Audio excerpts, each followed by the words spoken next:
Shalom, Yisrael. I was just thinking about the level of buffoonery and coonery that is still evident among our people.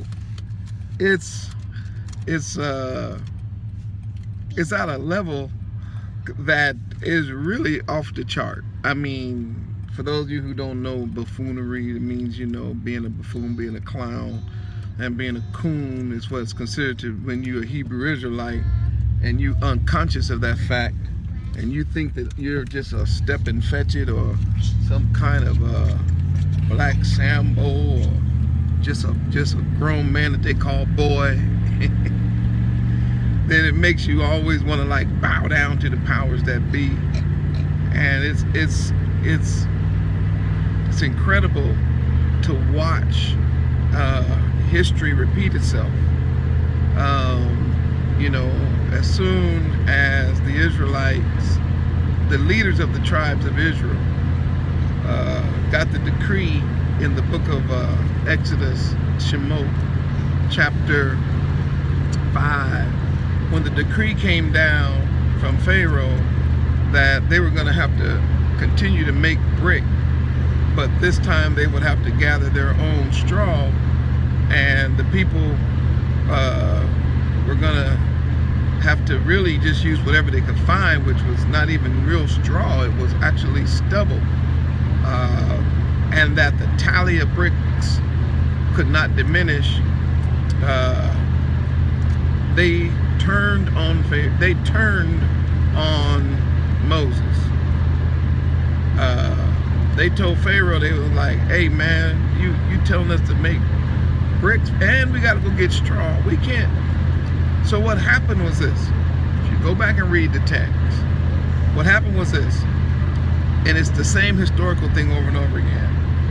By this point, it's obvious that Egypt had pretty much chosen the people that they were going to allow to be in leadership amongst the children of Israel. And these, call them bootlicking sellouts, they were, working for the man, but they were Hebrew people.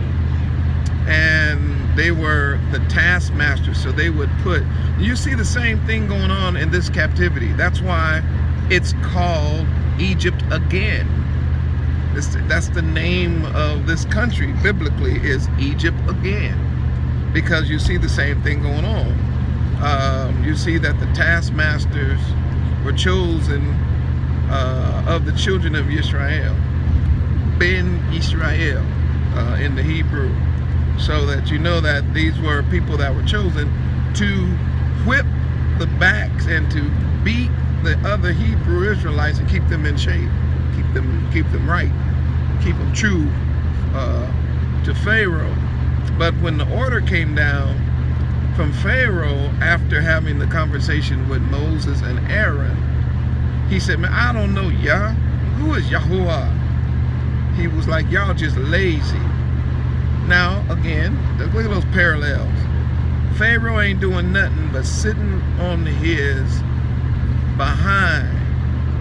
He is not busting a grape. He's not building nothing, but yeah, he gonna sit down and look at other folk and call them lazy.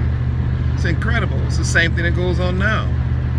When the Hebrews were here in America, they built the nation, the whole nation. Yep, that goes for everybody who has migrated here on your own. Let me tell you something. When you came here, you came to a nation that was built by the hand of Hebrew Israelites who were forced into slavery to work for 0 cents an hour. So we built all the major plantations, all of the major schools and universities, all of the major government facilities, all of the money that's being used, that great amount of wealth that's in those in those trust funds and things like that. That money got put there on the back of slaves. That's blood money.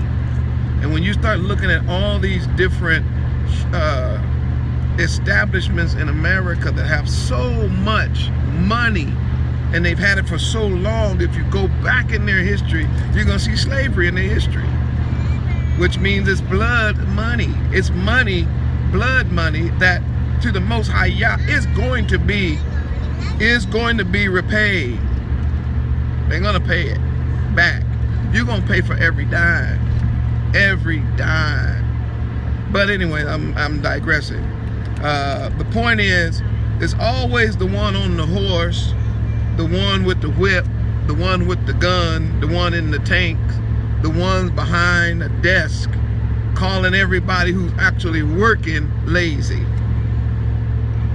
And when they want to take a break so they can go pray and worship, they say, no, you don't. You just want to go because you don't got enough work to do. So what does the man do? He's going to keep you in the cycle. Now, as I said before, there's nothing original. What we have going on in the second Egypt was not original by the sons of Japheth, the European heathens that enslaved Yah's people. The Hamites did it first. Y'all read it. We're reading it now in the book of Exodus. It's the same thing, except the Japhetic European, primarily the English, but others who had put the children of Israel in slaves here, learned how to do it by reading the scriptures and reading our history. That's what they learned. So that's where they got